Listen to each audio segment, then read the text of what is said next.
So what's up, guys? Technically this is breaking news, but if you're not familiar with what's been going on other than, just online drama, this is something completely different. But if you play any games that they're considered as live service, or they require an online internet connection, this is something that you want to pay attention about. Are you tired of playing games or online games, and you're in the fear of one day the servers just shutting down and you lose the community, you lose the memories, the stories, the journey, the time, the money that you put into that game, just completely gone because the developers were just like, all right, I don't want to support my game no more?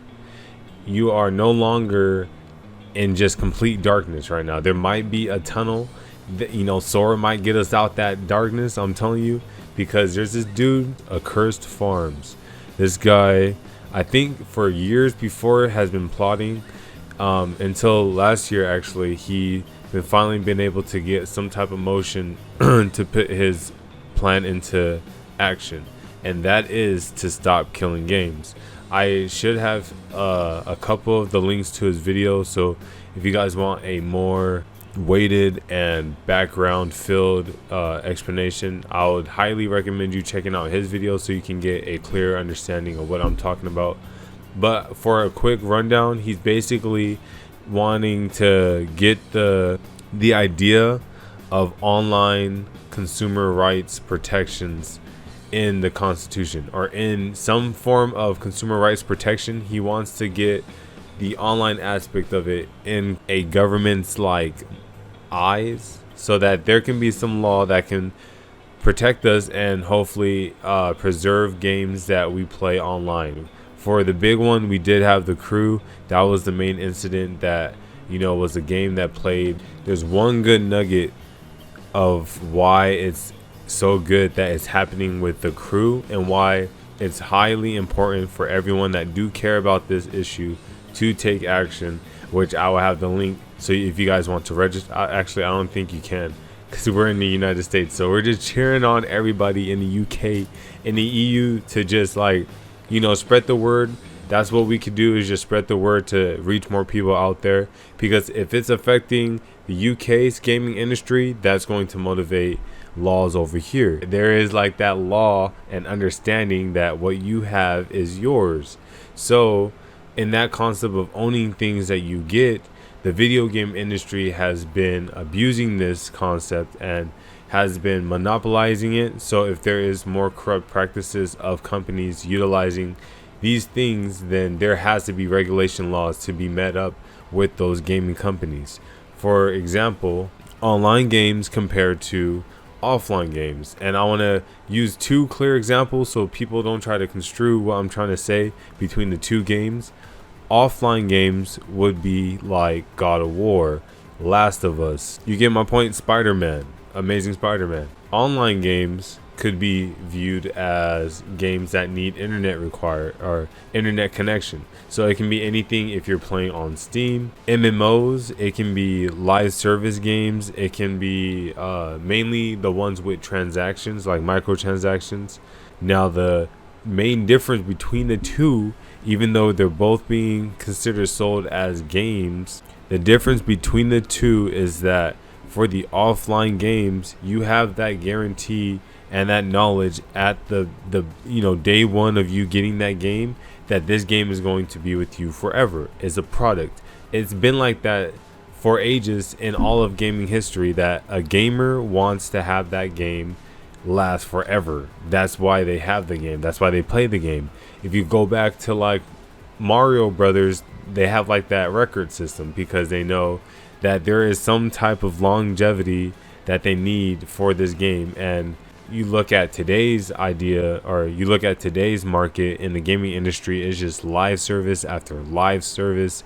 You got so many new gamers coming in. You got gamers just being hit with this adaptation to a new gaming culture, or not even culture, but just technology, and just the difference, how the gaming environment went from CD Now it's very heavy pushing digital media. There's a dynamic in which the consumer is kind of almost being blindsided because they're just overwhelmed by all of this new system of companies selling games to you, whether they're explicitly stating them as a product or they're explicitly stating them as a license. And they've been abusing this market plan to the consumer so much that it just feels like almost any game that's a service could be a scam after the developer just gives up or given to another company to, take over the reins, or some way, to preserve the art, to preserve the product that you paid for, especially if there was microtransactions. Going back to the study that and the research that Accursed Farm did, 1.64% actually gave full and complete refunds. And Paragon was one of those games. I was at the end of the stages of Paragon and I'm so upset. I didn't buy anything because, I was at the end of the stages, and when you first start games like that, you kind of want to unlock everything without buying anything first. And I was really good and I really loved League of Legends. So when I went over to Paragon, it was just like, damn, like this is a really good 3D adaptation to a MOBA. And then that shit just ended. And I was just like, bruh. But the friends that I had that I knew were playing this game and they were telling me they got all their money back. And I was like, bro, that would get rid of the fear of people playing live service games if they did that. But companies aren't going to do that as often as Paragon did, or even Fortnite. But that's the problem, and you got they just keep pumping games out like that, and then they just die off in 6 months. You don't have no time limit at all on when this game is getting cut off. It's just like, you do get like a warning, but at the same time, it's just like, dang, like you implement so much time and money at the beginning of it because you're marketing as a game, but they just, have the freedom to just pull the plug on the consumer. And there is a very like predatory aspect to this market plan. This is a fight for ownership for digital media, especially for gamers. And the crazy thing is, it's like we're on the same side. It's like, it's just, we got to flip the perspective because people and the way that gaming has just evolved is just like, battle passes and live service because of the constant updates. And it's just like that plan is just very easy to pull in a person to milk them to, stay on your game. But there's a problem. There is a big problem, and I'll come back to this because I feel like I'm going off topic right now. Because we have too many games selling their live services as a good rather than a license and then shutting it down. Making sure online games can last forever. Will you get your money back? Games that have like rentals on it don't really sell as much, or players won't really keep as long. If you put end dates on a new game, it can hurt their reputation of a new game. So that's why you don't really see that on any contracts. And then it's just like it counterfeits with what gamers are because they expect their games to last forever. Video games are stories. Like I said earlier, they're art pieces. And just because you don't want to support it no more, or you're not making any money off of the players anymore, and you're just gonna just destroy it, it's just like crazy. At the same time, you have the freedom to just like even make more money, but they just choose to just pull the plug. It's like I don't even know how to explain it. It's just like, imagine freaking drinking milk. Imagine, hold on, I got this. Imagine you're making a bowl of cereal, and just out the course of time of you making bowls of cereal for breakfast, you're at halfway in the milk carton. You're like, dang, this is probably day 3. I'm halfway with this milk carton. Let me round this shit. It's technically empty. Throw that shit away. That's what these live service games are doing. That other half of milk could have made like so many more bowls of cereal. That shit could have made multiple cakes that could have been divided into cupcakes that could have been sold for, like the remaining pieces of the game that they destroyed could just be turned into a way that support your players, that supports your game, that supports you. They support you by playing it, and you doing that to them, giving them that constant platform to always play the game that they love. It's like it returns in hand for you, because say you're done making that, say you're done supporting it, they got some form of way to keep playing it, giving you all that support and money to work on a newer one or a new project, which in turn, like, you can just rinse and repeat. And it's like, if you think about it, the only game right now that's really doing it and milking this perfect system is Xenoverse 2. And it's crazy that this game legit came from hate and is just shining right now because of all the support. And it's an offline game with online capabilities, with constant patches. The crazy thing is, it's like they're using the excuse that it's impossible to turn an online only game to an offline game, or an offline client, or just a local single client based game for the person to always play forever. Because that, then it's like, if they always use that as an excuse to meet the consumer's demands, imagine them when they were at the PS3 and they're thinking about the consumer demands that they can't keep making these low quality games anymore, because as time go on and technology gets better, they need to adapt our consumer rights in a different perspective. They're getting violated. So if you see like games making a game and they sell in-game like stuff that you have to pay money for, you get those items, and then you have those skins or whatever, and then they just shut the servers down, that is like your rights are getting violated, because the things you own can no longer be accessed to. Now, the only thing that it's important, and the only thing that is hard for this movement, is that if it's politicians that are, these are going to be people that are just very focused on like real stuff. Like, they probably don't even know what Fortnite is, or they probably don't even know what Yeah, it was just, if the title and the label on how games are sold, and they accurately display like if their games are being rented out or licensed, or you're buying an actual product,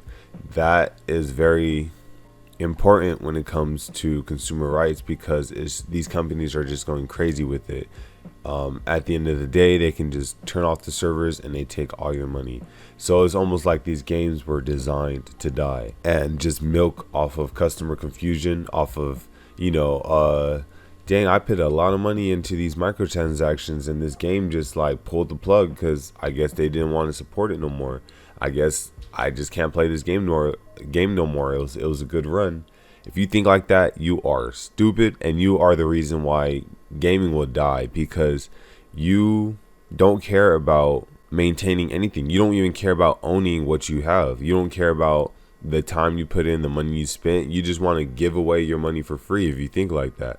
So that's why this initiative, Stop Killing Games, is so important, because it maintains and it protects and it preserves those products that you have bought, or it makes companies explicitly say if it's a license, or if it's something that will have an end date one day, or if it's something that will be there indefinitely. There's a famous phrase saying that if licensing is not owning, then piracy is not stealing. And that's showing you that if the companies are pushing us to this digital form of media, and it's like a new turn of events where customers they're not aware, even politics, which is, I'm going to get into that, but they're not aware of how important it is to have digital media preservation. They know people don't really, like, if Genshin Impact, when that shit came out, people just downloaded it, right? They had terms and conditions, but nobody read that shit. I mean, even Blizzard, I would say the majority of people who started playing Overwatch didn't even know all of their terms and conditions, where it even states that they have the right to just like basically take your money. They don't really give you an end date or a motive or a plan on how their game is. It's almost like they're not even accurately telling you what their product is. Is it a game, or is it a license or a live service that will just be indefinitely supported?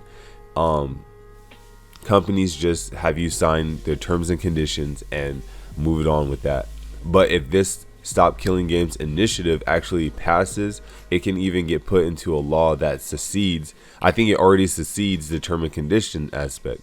So if you're worrying about, oh, it says in their term and conditions that, you know, were you playing their game, you already offered the right.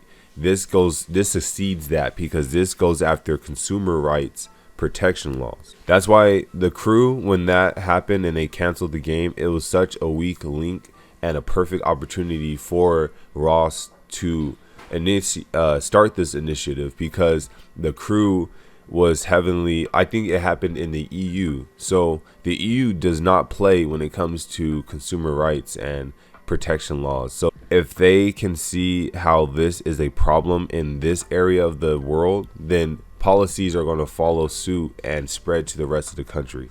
It's kind of hard already in America to get this happening, but in where places it already exists, like in the UK or the EU, that place is where we should start. And he's already taken action. He needs 1 million signatures. Now there's two things that has to be very important when it comes into play to this, and he addresses those things. One is that, actually I don't think he addresses it, Asmongold addressed it, and is saying that the government needs to know what we are talking about. There has to be someone. This is why we want younger people in politics, because they can resonate more with the average consumer. They can resonate more with the average citizen. But on top of that, it's just like politicians are going to be so more dedicated to real world events that they probably don't even know what E3 was. They probably don't even know what the Summer Games Fest is. They probably don't even know live service. I'm sure if they were given the material to analyze, they would understand our concept and our perceptions on why we believe this is an attack on consumer rights for digital media. But initially, I don't think there's a lot of people that are gamers in the White House. So we have to just know that we have to hope that these government initiatives catch the attention of like knowledgeable politicians that can understand this situation and understand how it's a problem. Another thing too is that he said once this passes and like these laws start rolling out, it can be months before we even start getting motion for this initiative. But it's okay, because the games that all of these could apply for, they're still going to be there. Months are going to go by. Shit, they might be making updates, they might be making patches, they might be making DLC, stuff like that. They're going to do that. So just continue playing your game, continue supporting it, because by the end of the day, after all of these updates have passed, months have gone by already, and you'll start seeing the effects of this initiative. But yeah, he made this video to call to action a lot of people who do resonate with this problem to get the signatures in, 1 million signatures. I would say I seen this, and they were given a year. So his end date is actually July 31st of this year.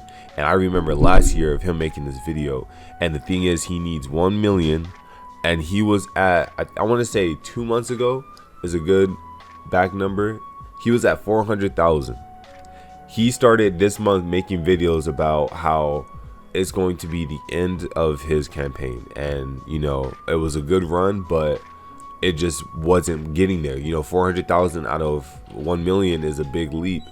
But then I want to say Asmongold has caught wind of this video and he reacted to it. So that was also a big help, because he also put the link in his video to get other people to petition. But it does suck because Asmongold probably reaches a large US audience, and a lot of the things and signatures we can't do because it has to come from an EU citizen. You can't use VPN. It'll be illegal. You can't plagiarize. You can't like fake it. It has to be legit citizens in the EU to be signing these. I mean, the best thing that he could have done was just spread the word, right? He could have just spread the awareness of the issue to people out there to hopefully get those signatures. And I would say it did do an impact, right? But then there was a streamer called Pirate Software. This dude broke the reputation of the movement. This dude was he's a developer, so he came and approached the movement from a developer's perspective and completely just misrepresented what the movement was representing and what we wanted. He was saying everything was vague. He was just ignoring and like the I don't know how to place it. I think I'll have clips showing you, but there'll be a screenshot of the motives and the bullet points of what the purpose of the movement is, and he would just like be blind to it. Like, it's on the screen and he's legit saying that the motive shouldn't be it should be more specific, and it shouldn't force developers to support their games indefinitely.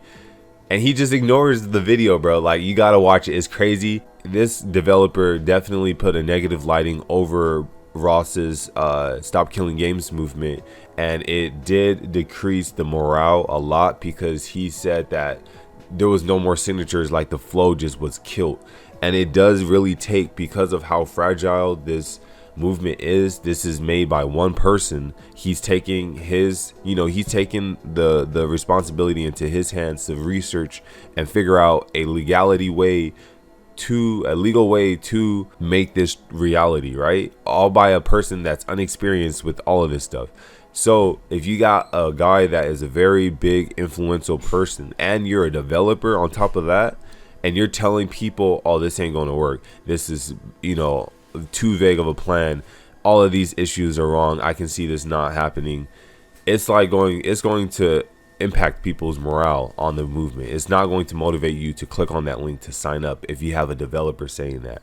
It reminded me of this dude that did a review on Sparking Zero, and he acted like he was a player of the Tenkaichi series and was just misrepresenting the whole game, and we reacted to it. So many people was talking shit about it, he took down his video. So this guy is like just falsely criticizing the whole motive, and he was saying that like all MMOs were going to be destroyed because of this.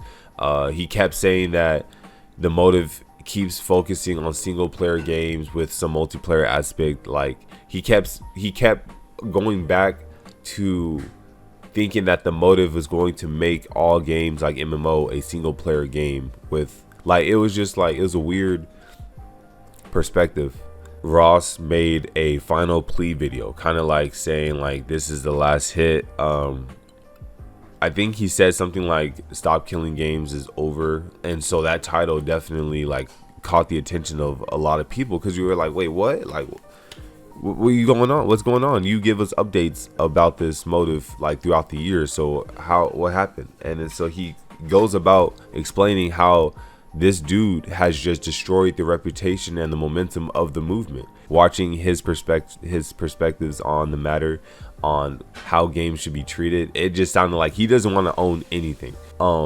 After he made that video, I would say it caught wind again by Asmongold and even Moist Critical to see this corruption happening on this movement. And those two people are like very big in terms of the political side as well as the gaming side.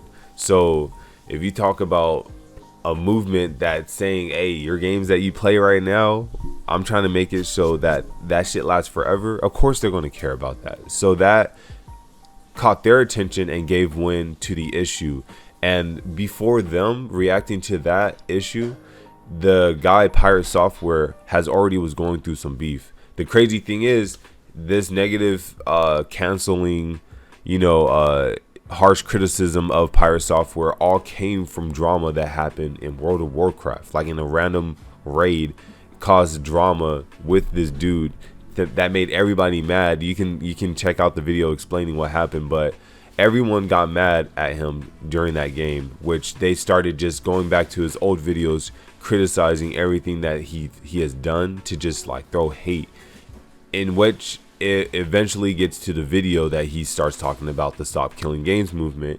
Of course, if you're over criticizing, or not even over criticizing, if you're actually paying attention, his viewers actually seen that this dude was throwing shade on the movement. So they exposed him, which just caught on fire. This guy's reputation is just like getting burned. But it went from like 400,000 out of a million initiatives to 800,000 by the time I was checking out the video.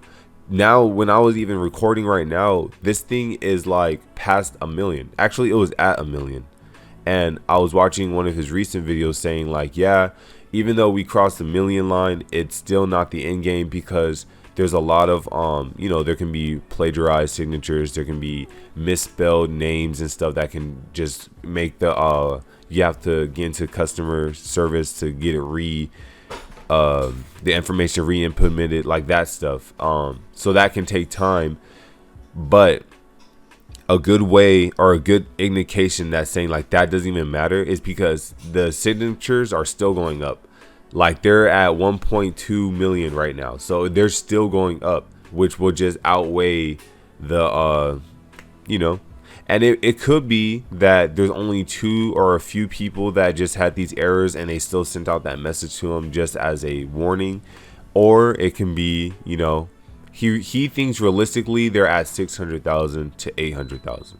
So if they even get like another 500,000 worth of initiatives signed on that, I think is making it more safe.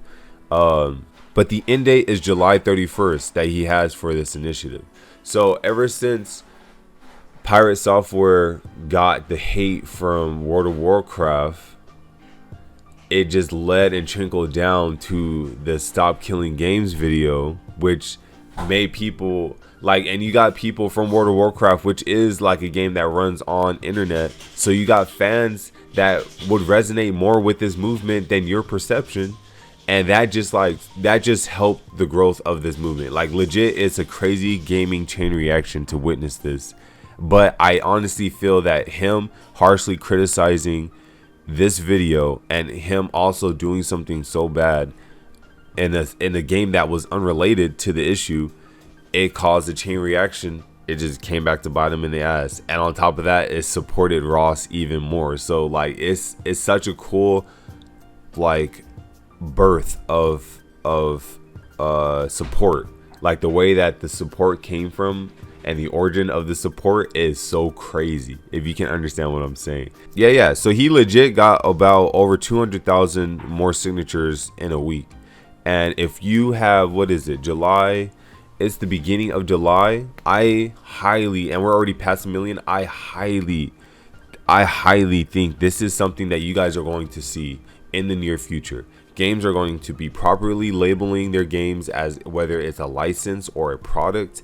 Games that already exist probably have to give out plans that that supports an in-game build, or if it's a completely free to game play, if it's a completely free to play game, this motive really doesn't impact you. If it's a game that has online service, there's like microtransactions included, it's going to have a requirement to support like end of support, like dev build for players, or some type of end of build plan, or some type of end date. And companies are not going to like it. Like food, it's okay to have an expiration date because you expect food to disappear, but games you expect to last forever. So you can imagine a game developer having to put an expiration date on their game, is going to just like, it's just going to be weird. But it's for protection, because at the end of the day, they want your money.